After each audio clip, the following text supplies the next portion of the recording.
India முழுவதும் பல சுதந்திர போர்க்களம் நடந்துள்ளது. அதில் மறைக்கப்பட்ட மாவீரரின் வரலாறு.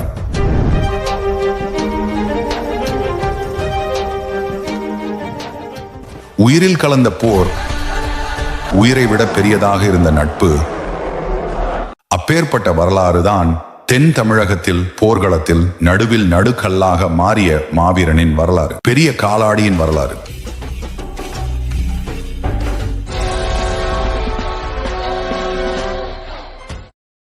இந்தியா முழுவதும் ஆங்கிலேயர்கள் ஆட்சி அமைப்பதற்கு ஒவ்வொரு இடமாக கைப்பற்றி வருகிறார்கள். தென் தமிழகத்தில் அவர்கள் படை வருகிறது. அது 1750க்கும் 1800க்கும் இடைப்பட்ட காலம். கான் சாஹிப் என்ற மருதநாயகம் போர்வெறி பிடித்து திரிந்த காலம் அது. அப்போது கான் சாஹிப் கும்பினி படைகளின் தளபதியாக இருந்தான். போர் என்று வந்துவிட்டால் கான் சாஹிப்பை யாரும் வெல்லவே முடியாது என்று இருந்த காலம். சொந்த மண்ணின் மைந்தர்கள் பலரை தோற்கடித்து வெள்ளையருக்கு கப்பம் கட்ட வைத்தான். கான் சாஹிப் படையெடுத்து வருகிறான் என்றால் சிற்றரசர்கள் பலர் ஓடி ஒளிந்த நேரம். அந்த இருமாப்பில் கும்பினி படைக்கு தலைமை தாங்கி வெள்ளையருக்கு கப்பம் கட்ட மறுத்த இன்றைய தென்காசி மாவட்டத்தில் உள்ள நெற்கட்டான் செவல் என்ற பாளையத்தின் குறுநில அரசனாக இருந்த பூலித்தேவன் மேல் படையெடுத்து வந்தான். நெற்கட்டான் செவல் கோட்டையை முற்றுகையிட்டான். ஆயிரக்கணக்கான படை வீரர்கள், பீரங்கிகள், வெடிகுண்டுகள், துப்பாக்கி ஏந்திய வீரர்கள் என்று பெரும் படையை நெற்கட்டான் செவலுக்கு தொலைவில் கூடாரம் அமைத்தான். 2 மாத காலமாக கும்பினியர் படை பூலித்தேவனின் ஆட்சிக்கு உட்பட்ட பகுதிகளில் போர் ஒரு முடிவுக்கு வராமல் இருந்தது. நெற்கட்டும் செவலை சுற்றியுள்ள பாளையக்காரர்களை தந்திரமாக பேசி விலைக்கு வாங்கி கொண்டிருந்தான் கான் சாஹிப். அப்படித்தான் நடுவக்குறிச்சி பாளையக்காரரை விலை கொடுத்து அடிமையாக்கிவிட்டான். பின்னர் அவர்கள் மூலமாக பூலித்தேவனுக்கு தொந்தரவு தர தொடங்கினான். ஆனாலும் குறுநில அரசன் பூலித்தேவனை அசைக்க முடியவில்லை. வெள்ளையருக்கு கப்பம் கட்டவும் மறுத்து வந்தான். கடைசியாக கான் சாஹிப் செய்த தந்திரம் பூலித்தேவன் படையில் உள்ள வீரர்களையே விலை பேசியதுதான். வெள்ளையர்களின் வெகுமதிக்கும் பரிசு பொருள்களுக்கும் உயிருக்கும் பயந்து வீரர்கள் அடிமையாகிவிட்டார்கள். அப்படி வெள்ளைக்காரன் படையில் இணைந்த அனைவரும் பூலித்தேவன் சாதியினர்தான் என்பது குறிப்பிடத்தக்கது. எந்த சாதியினர் பாண்டியர்களை வீழ்த்த நாயகர்களுக்கு உதவி செய்து பாளையத்தை ஆட்சி செய்தார்களோ அதே சாதியினர்தான் பூலித்தேவனை வீழ்த்த வெள்ளைக்காரனிடம் சென்றார்கள். இதுதான் கர்மா. அவர்கள் இரத்தத்தில் துரோகம் மட்டுமே கலந்துள்ளது போல. காலாடி வம்சத்தை சார்ந்தவர்களுக்கும் வெள்ளைக்காரன் விலை பேசினார்கள். அவர்களும் உயிருக்கு பயந்து அடிமைகளாகி விடுவார்கள் என்றுதான் முதலில் கான் சாஹிப் நினைத்தான். ஆனால் அதற்கு நேர்மாறாக இருந்தது மாவீரர் வெண்ணி காலாடி தலைமையிலான காலாடி படை வீரர்களின் செயல். தன்னை நம்பிவிட்டால் அது எதிரியாக இருந்தாலும் அவனுக்காக உயிரை கூட தயங்காதவர்கள் காலாடி வம்சத்தை சார்ந்தவர்கள். அப்படிப்பட்ட வம்சத்தினரை நம்பியிருக்கும் பூலித்தேவனுக்கு எப்படி துரோகம் செய்வார்கள்? வெண்ணிக்காலாடி தலைமையிலான படை செங்குருதியை சிந்த தயாராக இருந்தனர்.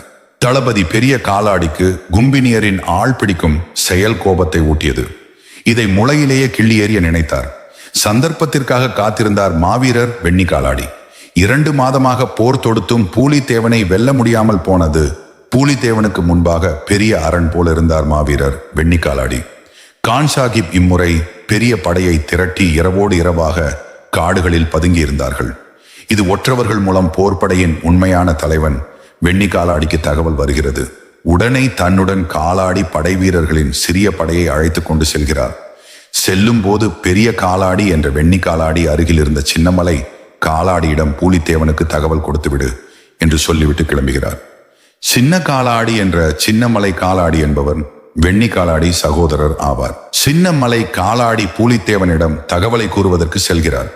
புயலாய் கிளம்பினார். பெரிய காலாடி மறைந்திருந்து எதிரிகள் மேல் கொரில்லா தாக்குதல் நடத்தினார். பெரிய காலாடியின் இந்த திடீர் தாக்குதலை எதிரிகள் எதிர்பார்க்கவில்லை. அவரது வேகத்தையும் வீரத்தையும் கண்டு கும்பினியர் படை அஞ்சியது. வெடிமருந்து கிடங்கை அழித்தார். துப்பாக்கி வீரர்கள் பெரிய காலாடியின் படை வீரர்களை எதிர்க்க முடியாமல் பின்வாங்கினார்கள். கான் சாஹிப்பின் படை வீரர்களால் தாக்கு பிடிக்க முடியவில்லை. பெரிய காலாடி இருக்கும் வரை பூலித்தேவனை எதிர்த்து நிற்கக்கூட முடியாது என்ற முடிவுக்கு வந்தனர். காற்றின் வேகத்தை விட வேகமாக சண்டை செய்தார். வெண்ணிக்காலாடி முன்பு யாராலும் தாக்கு பிடிக்க முடியவில்லை. அதனால் மீண்டும் ஒரு சூழ்ச்சி அரங்கேறியது. கும்பினி படையைச் சேர்ந்த சில வீரர்கள் மறைந்திருந்து பெரிய காலாடியை வெட்டினார்கள். அதில் ஒருவன் வெட்டியது பெரிய காலாடியின் வயிற்றை கிழித்தது. வெட்டுப்பட்ட வயிற்றில் இருந்து குடல் வெளியே வந்தது. செத்தான் பெரிய காலாடி என்றே எதிரிகள் நினைத்தனர். ஆனால் கொஞ்சம் கூட தாமதிக்காமல் தான் கட்டியிருந்த தலைப்பாகையை கழற்றி வெளியில் வந்த குடல்களை வயிற்றுக்குள் தள்ளி வயிற்றை சுற்றி கட்டினான்.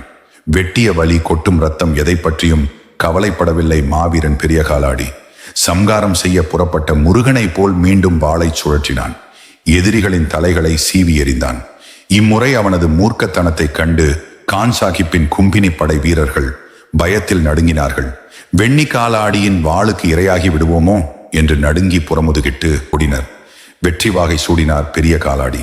எவராலும் வெல்ல முடியாது என்று இருமாப்பு கொண்டிருந்த மருதநாயகம் என்ற கான் சாகிப்பை முதலாக தோல்வி காண வைத்தார் மாவீரர் பெரிய காலாடி. கும்பினியர் முகாமை முற்றிலும் அழித்து அந்த வெற்றி செய்தியை பூலித்தேவனிடம் கூற குதிரை ஏறி விரைந்து வந்தார்.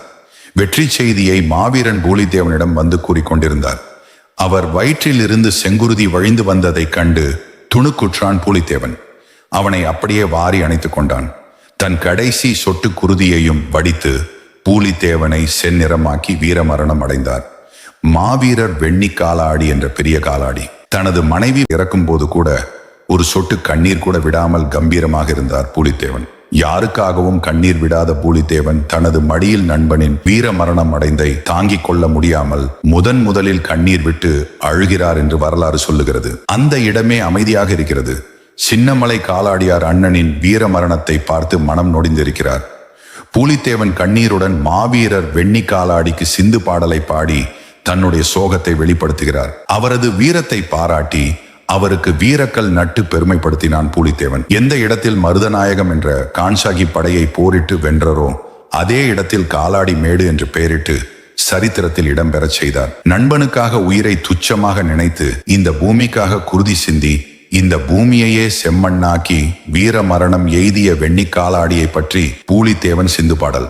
கடமை வீரனப்பா, காலாடி வீரனப்பா, சூராதி சூரனப்பா, சூழ்ச்சியில் வல்லவனப்பா, தாயகம் காத்தே தரணி புகழடைந்தானப்பா, தார்வேந்தன் பூலி பட்டயம் பெற்றானப்பா, பார்துலங்க பூலி மன்னன் போர்துலங்க வெண்ணி பாய்ந்தோடி சண்டைகள் போட்டானே, பரங்கியர் தலைகளை வெட்டியே காலாடி பாங்காய் குவித்திட்டான் மலை போலே, எத்தனை பட்டாளம் வெட்டினானடா, வெண்ணியை எதிர்க்கவும் ஒரு ஆள் கூட இல்லையடா. செங்குருதி நனைத்து பூலித்தேவன் வண்ணச்சீர்மிகு மேனியெல்லாம் கொப்பளிக்க காலாடி உயிருக்கோர் காலன் வந்திட்டான். கால் நொடியில் காற்றாய் பறந்தானே, பழிகள் பாவங்கள் வந்ததென்றென கூறி பார்வேந்தன் பூலித்தேவன் கதறி எழ என்று பூலித்தேவன் சிந்து பாடல் முடிகிறது. இந்த பாடலை கேட்கும் போதே தெரிகிறது வெண்ணி காலாடி எவ்வளவு பெரிய மாவீரராக இருந்திருப்பார் என்று. இந்த பாடலின் வார்த்தைகளை கேட்கும் போது ஒரு நிமிடம் புல்லரிக்குது. செங்குருதி நனைத்து பூலித்தேவன் வண்ணச்சீர்மிகு மேனியெல்லாம் கொப்பளிக்க காலாடி உயிருக்கோர் காலன் வந்திட்டான், கால் நொடியில் காற்றாய் பறந்தானே. இந்த வரிகள் கூறுவது பூலித்தேவனை முழுவதும் தன்னுடைய இரத்தத்தில் நனைத்து வெண்ணி காலாடி உடல் முழுவதும் ரத்தம் கொப்பளிக்க காலாடி வம்சத்தை காப்பாற்ற ஒரு காவலன் வந்துவிட்டான். கால் நொடியில் காற்றாய் பறந்தானே, காற்று போல நொடியில் மாயமானானே என்று பூலித்தேவன் பாடுகிறார். மாவீரர் வெண்ணி காலாடியே அவர் எவ்வளவு நேசித்திருந்தால் இப்படி பாடியிருப்பார். எத்தனை பட்டாளம் வெட்டினானடா, வெண்ணியை எதிர்க்கவும் ஒரு ஆள் கூட இல்லையடா என்ற வரிகளை கேட்கும் போது ஒரு பாடல் ஞாபகம் வருகிறது.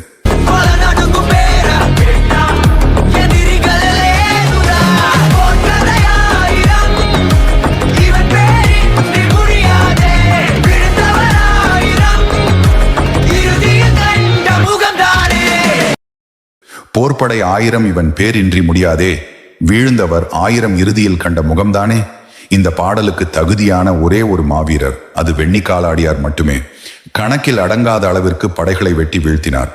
மாவீரர் வெண்ணி காலாடியாரை எதிர்த்து நிற்கவும் ஒரு ஆள் கூட கிடையாது. அவர் வாள் முன்பு அனைவரும் மண்டியிட வேண்டும். பழிகள் பாவங்கள் வந்ததென்றென கூறி பார்வேந்தன் பூலித்தேவன் கதறி எழ, எவ்வளவு பெரிய வரிகள்! வெண்ணி காலாடியாரை தனியாக போருக்கு அனுப்பிட்டோமே.